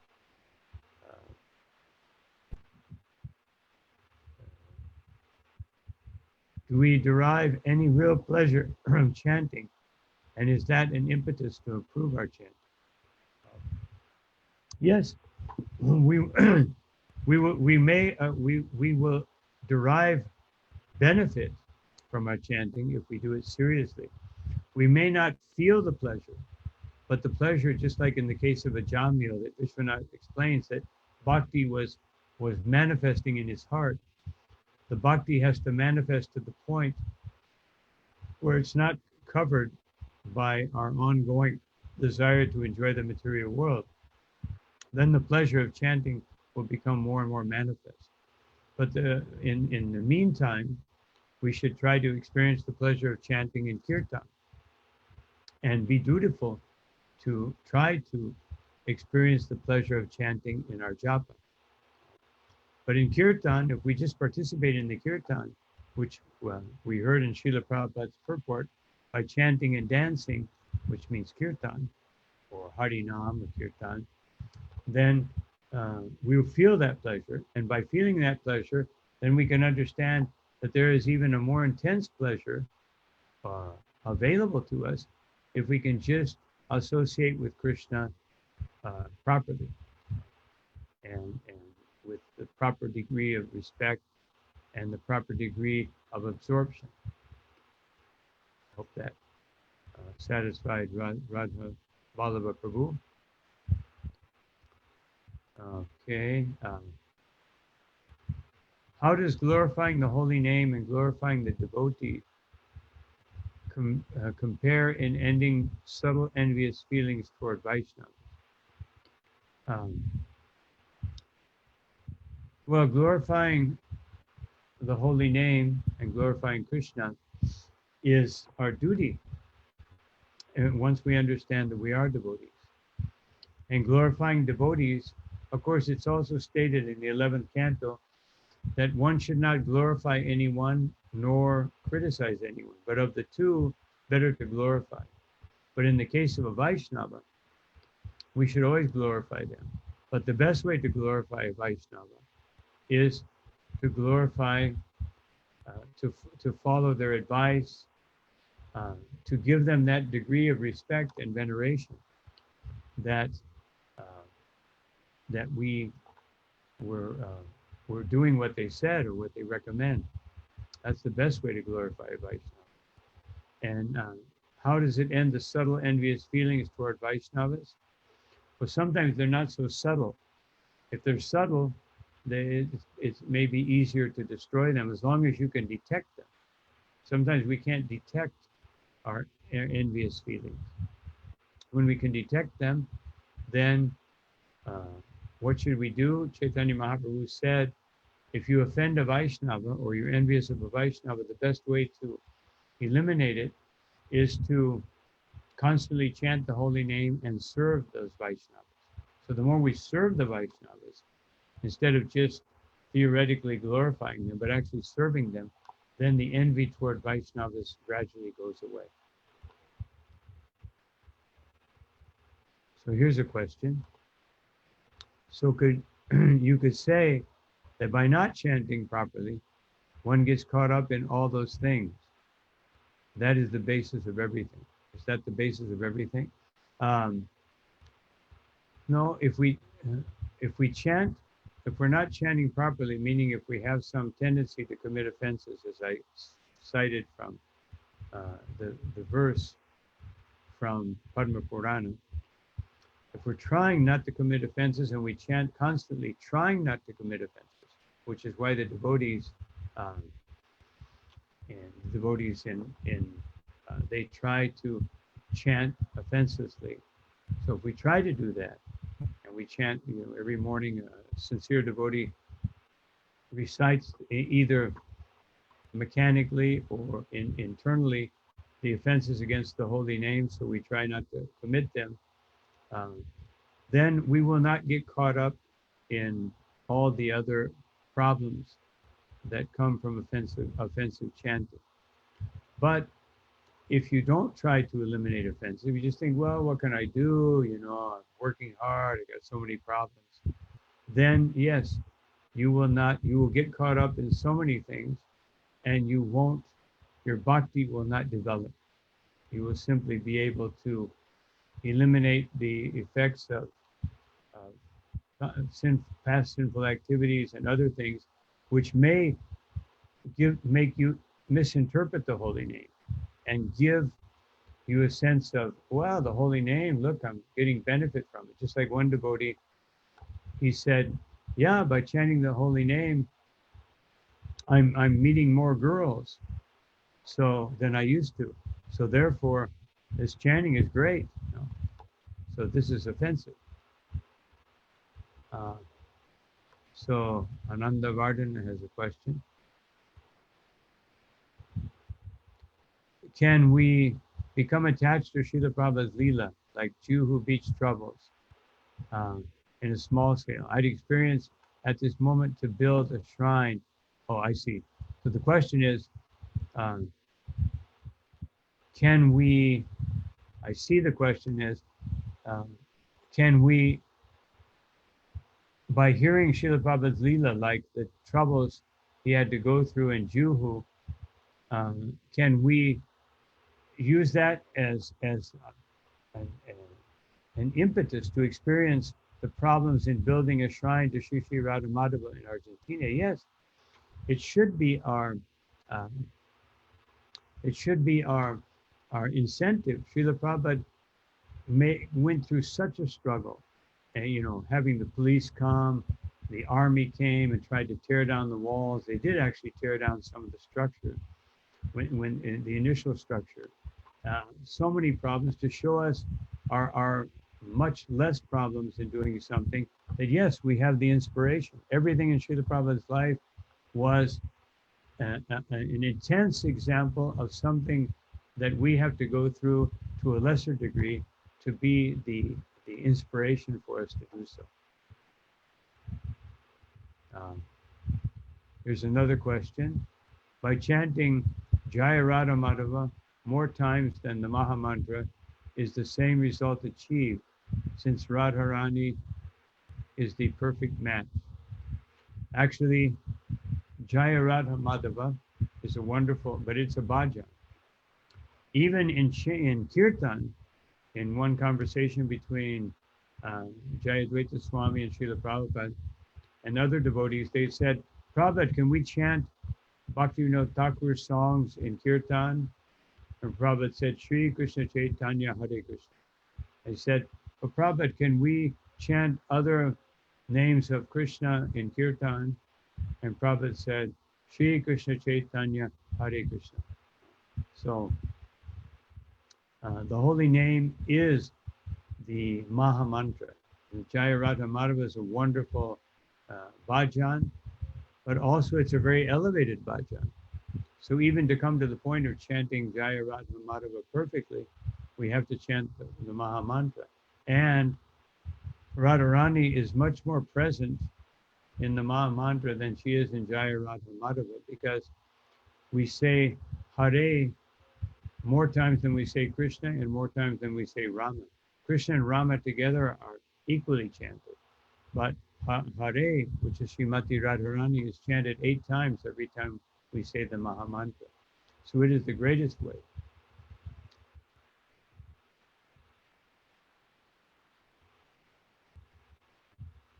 So let me see. I think that Achala Dharika has a question that he wants to present directly by speaking, if he's still there. Hare Krishna Gurudev, please accept my humble obeisances. Srila Prabhupada, in a few places in Srimad Bhagavatam, said that it is recommended that even if one commits offenses, one should continue chanting the holy name. And then in another place, he even quoted Srila Vishwanath Chakravarti Thakur, and Srila Vishwanath Chakravarti Thakur quoted the Padma Purana. Even if in the beginning one chants a Hare Krishna mantra with offenses, one will become free from such offenses by chanting again and again. And quite a few other places, Srila Prabhupada worded it in different ways. So can you elaborate on that, please? Yes, that's the mantra that I quoted from Padma Purana. Nama Parada Yuktanam. Even if one is still committing offenses, that Namanevya Harantyagam, one must destroy those offenses by this method, Avishanti Prayuktani, by constantly and with great determination or great effort, continually chanting the holy name. So that's what they're referring to, that particular verse of Padma Purana. Even if you're committing some offenses, if you're trying not to commit offenses and you continue to chant constantly, which means every day, whether I'm feeling this or I'm feeling that, or whether I made this mistake, every day I chant my minimal rounds or more with great determination and with that constant, and of course, constant would be best. Either constant means either I continually chant like a Babaji, or that I chant my prescribed number of rounds and then I engage in expanding that chanting in the form of devotional service. If I do that, then I will come to the platform of pure chanting. Also, I remember once you said that good japa helps your kirtan. Yeah. And when you do good kirtan, it helps your japa. Yes, if you really are chanting properly, your japa or your kirtan, the other one will also be on the same platform. But it's easier to participate in kirtan and get more of a benefit, which is why we should always be engaged in kirtan, because japa requires much more intensity than kirtan. Kirtan, we get the intensity from others and the benefit from others. Whereas, of course, sometimes it depends on the kirtan leader. Kirtan leader should also be purified. No, it shouldn't be somebody who's just a good singer.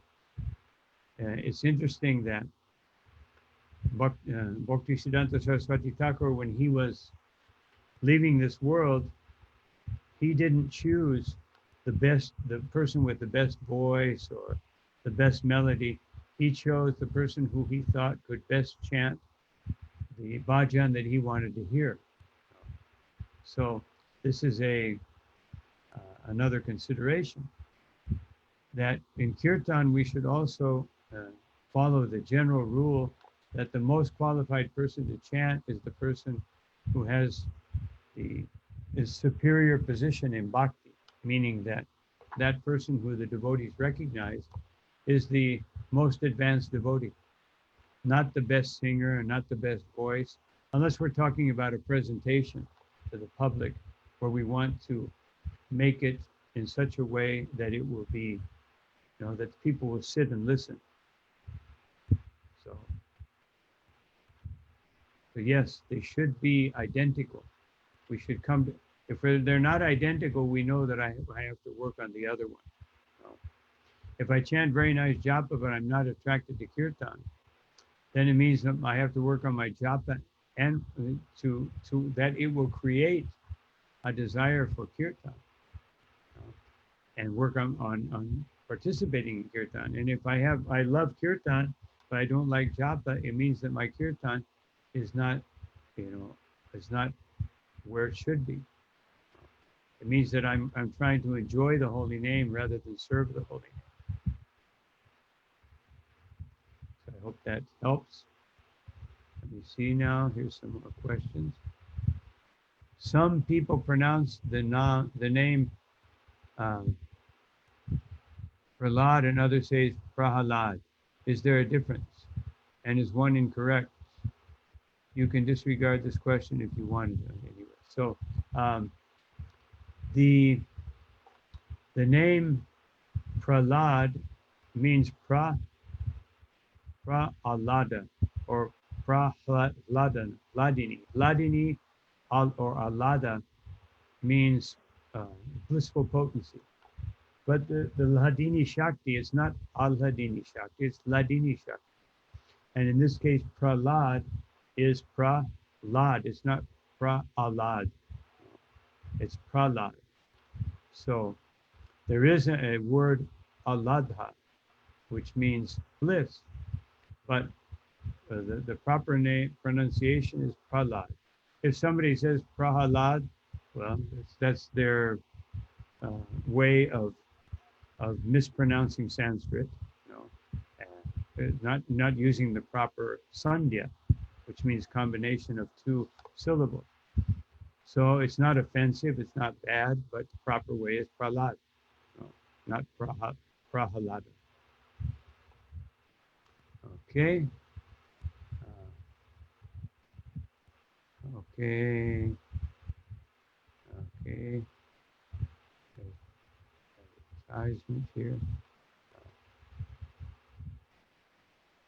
Okay.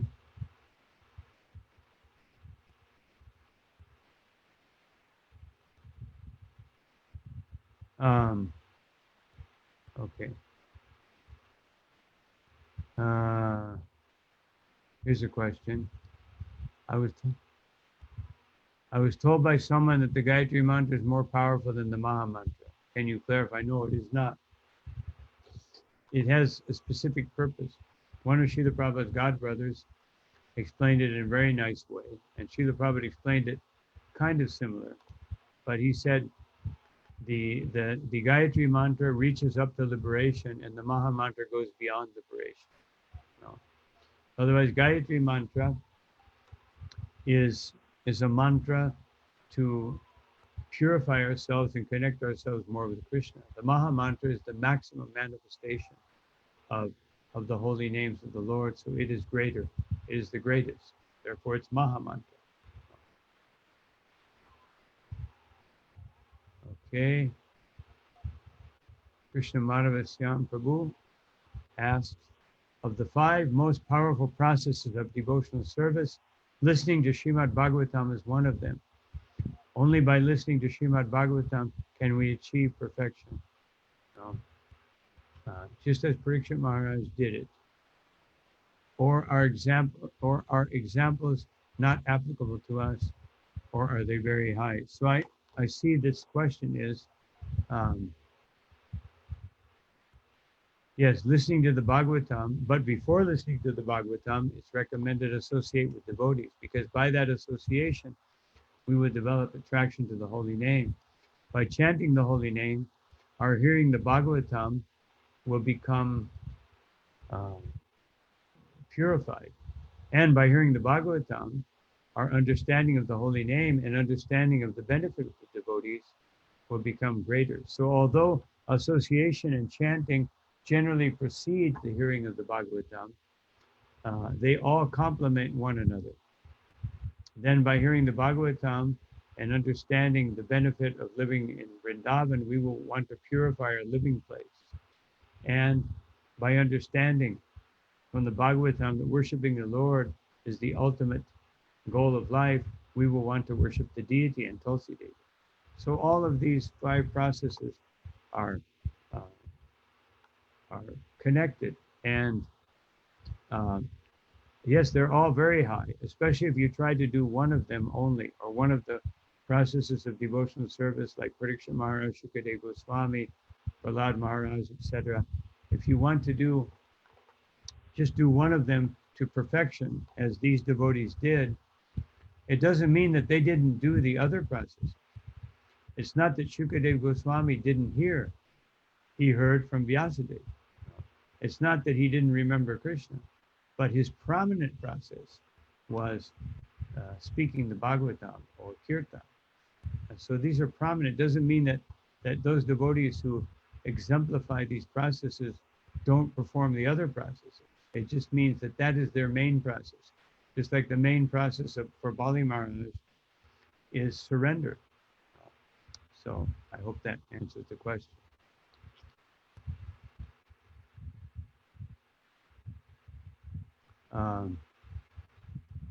Okay.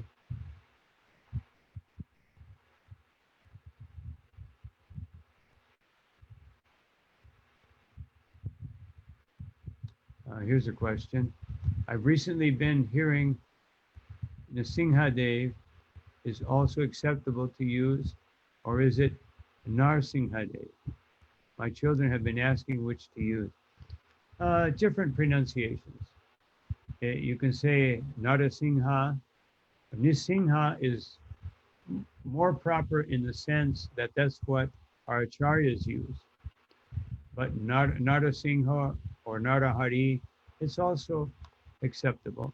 It's just that Nrsimha, generally speaking, in Sanskrit language, you use the most reduced form of syllable combinations so that you can say more.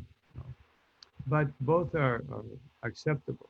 But it's not Narsimhadev, it would be Narasimhadev. That Narsimhadev or Arjun, all these dropping off the A's, that's something that has become a habit of Hindi. But it's not in Sanskrit, you don't drop them off. You say all the syllables, although the last A is very faint, but it would be Narasimhadev, not Narsimhadev. I hope that helps with the question. Are there any more questions before we stop?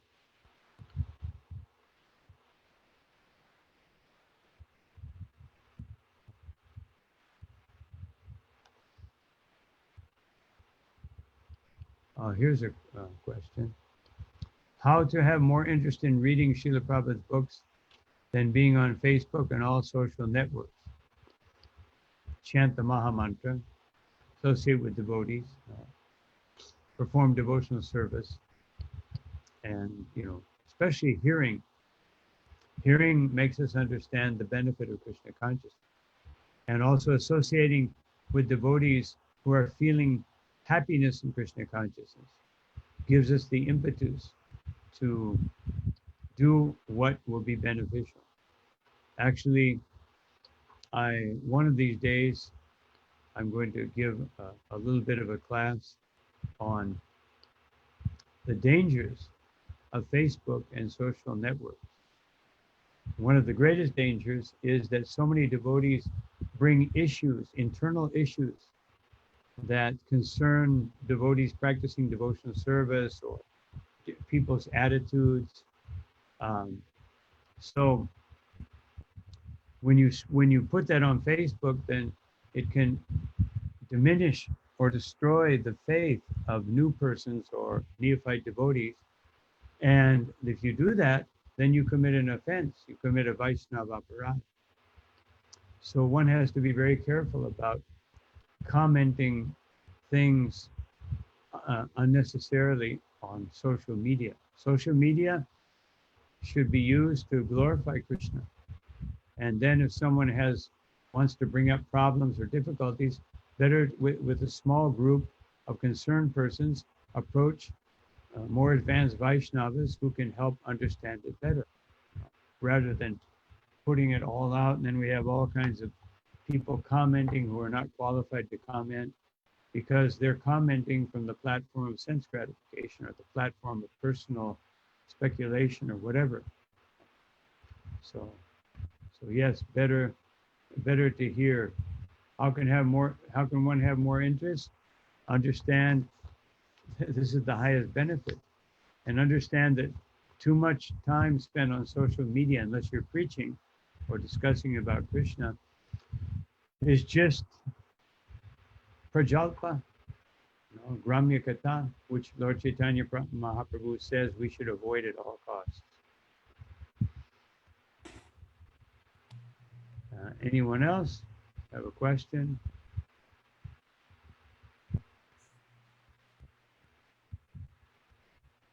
One, two, three. After three strikes, you're out. Prabhupada said that. No. So, so therefore, we will conclude here. And again, I thank all of you for your participation.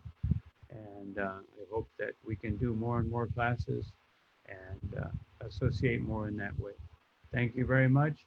All glory to Sri Guru, Sri Gauranga, Sri Prabhupada. Ki jai. Jai. Hare Thank you, Jai Sri Maharaj. Guru Maharaj. Jai Prabhupada. Hare Krishna. Nice. Jai Gurudev.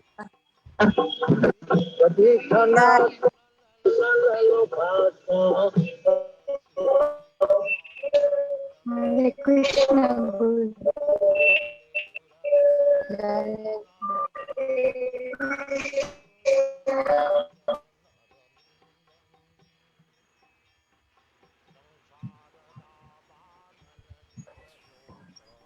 Hare Krishna Gurudev.